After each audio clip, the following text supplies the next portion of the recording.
Pois olha, você que é casado sabe que a vida matrimonial é um desafio por causa de vários fatores, como, por exemplo, diferenças de temperamento, de gostos, da maneira de falar e até de expressar os sentimentos. E é por isso que no Claramente de hoje, o Dr. César Vasconcelos apresenta um caso clínico real e o que é que a gente pode aprender com ele. Acompanhe agora no Claramente.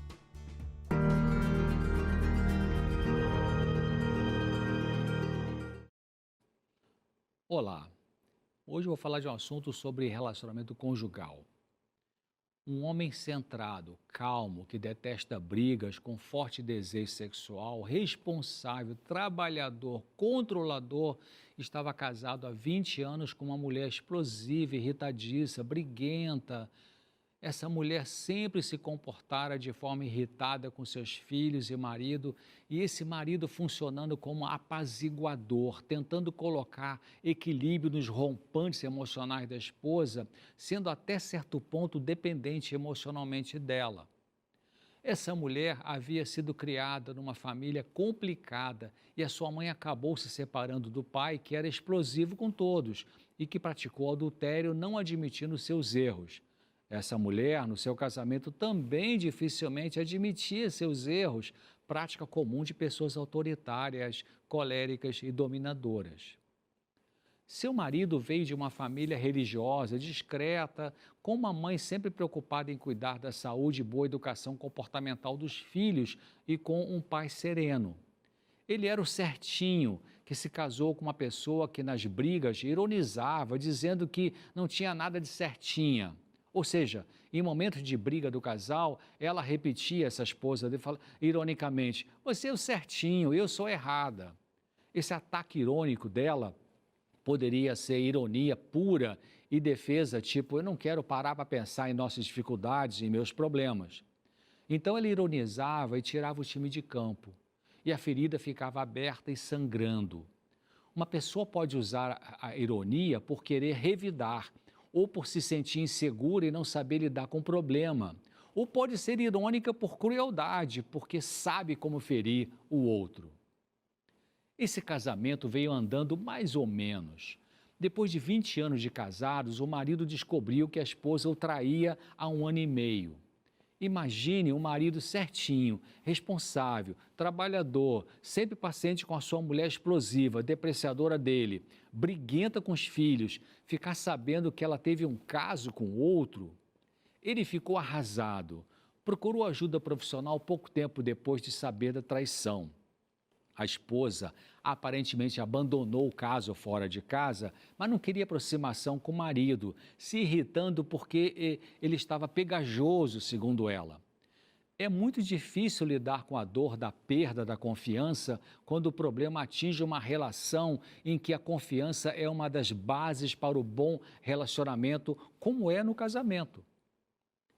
O sofrimento emocional numa infidelidade conjugal é tão doloroso e devastador quanto mais a pessoa traída tinha dependência do outro e dificuldade de viver a sua individualidade. É tão desagradável que muitas pessoas traídas, ao saberem da situação, perdem peso rapidamente, além, claro, de apresentar muita angústia, tristeza, insegurança, insônia, pensamentos obsessivos muito perturbadores sobre o outro. Ao ficar sabendo do adultério, esse marido se tornou obsessivo pela esposa, querendo a aproximação dela de forma exagerada, enquanto que ela se incomodava com isso e continuava com explosões reclamando dele. No primeiro atendimento psicológico, além dele ter sido acolhido em sua angústia, aflição e tristeza, foi mostrado a ele que havia um caminho difícil pela frente, mesmo que a esposa tivesse terminado o envolvimento com outro homem. Seria um caminho difícil não só pela quebra da confiança nela, mas porque ainda não se sabia o que ela queria, quem ela queria, se sobrara amor dela por ele e se ela estaria disposta a rever seus erros e tentar corrigi-los, não mais enganar o marido, parar com seu lado explosivo e outras coisas. No atendimento com a esposa presente, a psicóloga disse que iria trabalhar com ela questões ligadas ao baixo respeito dela com ela mesma E o marido pensou: eu acho que a psicóloga vai ajudar a minha esposa a melhorar a autoestima dela, para depois então pegar pesado com ela por causa da infidelidade dela.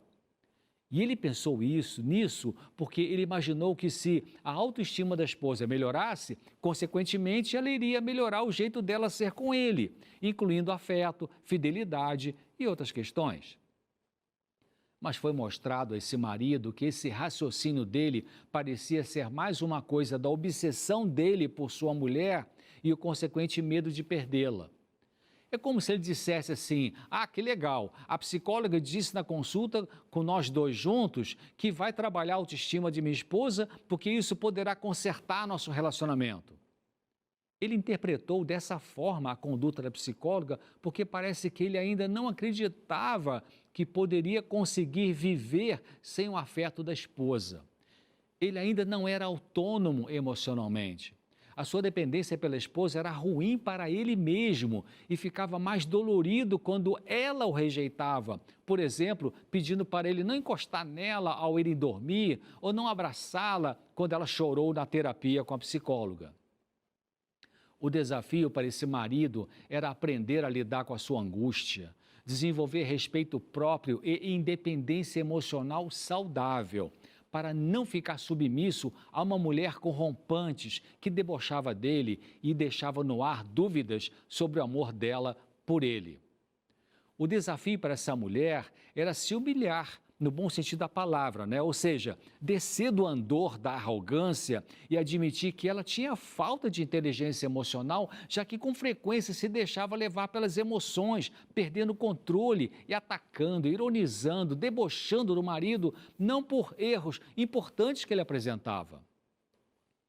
Ele precisava aprender a respeitar a si próprio, parando de mendigar afeto, não desabafar sobre seus sentimentos dolorosos com a esposa, porque ela não merecia que ele fizesse isso com ela naquela ocasião. Ele precisava fazer esforços para acabar com pensamentos obsessivos sobre a esposa e aprender que o número 1 na vida dele, como na de todos nós, não pode ser colocado num ser humano, mas somente em Deus. A esposa precisaria amadurecer para lidar com suas explosões temperamentais, entender que quando o esposo dizia que precisava ser respeitado por ela, já que ela o atacava com palavras rudes, isso não tinha que ver com ele querer ser o pai dela e ela então ter que se comportar como filha que respeita o pai.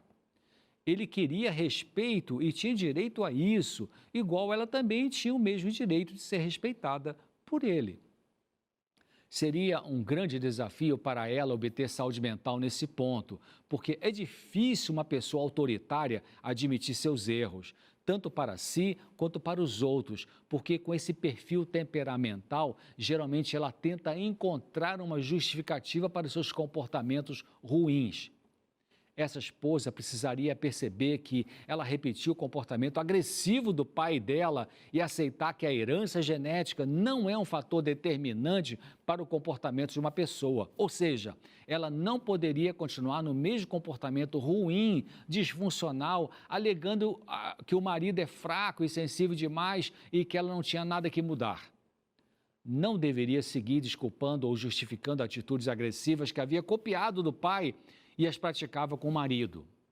O marido precisaria, naquele momento, lutar contra a obsessão para com a esposa e derivar suas energias, tempo e afeto com outras pessoas, como filhos, parentes, para desligar-se da dependência emocional com a esposa. Eu espero que essa história tenha ajudado você. Pense nisso, reflita, assista de novo. Espero você aqui no próximo Claramente, se Deus quiser. Muito obrigada, Dr. César, por compartilhar mais uma vez um conteúdo de saúde mental tão importante com a gente.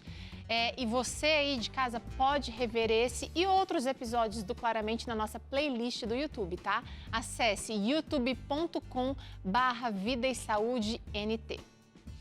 Agora é o seguinte, você que acompanha o Novo Tempo e conhece os nossos cantores, sabia que você pode ouvir qualquer música através aí, do seu celular? Pois é. Já ouviu falar das plataformas digitais? São aqueles aplicativos que você baixa aí no seu celular e depois pesquisa pelo nome do seu cantor preferido ou da sua música favorita e aí pronto. Dá para ouvir no carro, enquanto faz caminhada, em casa, enquanto você cozinha, lava a louça ou até antes de dormir. Enfim, gente, olha, isso é muito bom. Você ouve as nossas músicas como quiser e aonde estiver.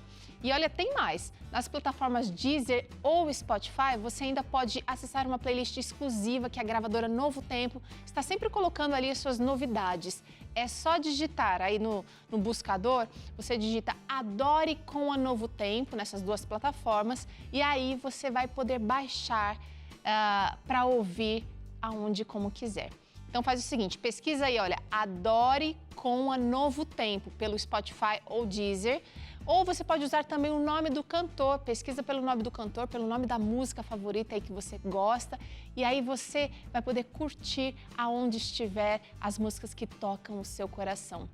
É a gravadora Novo Tempo em todas as plataformas digitais, aproveite!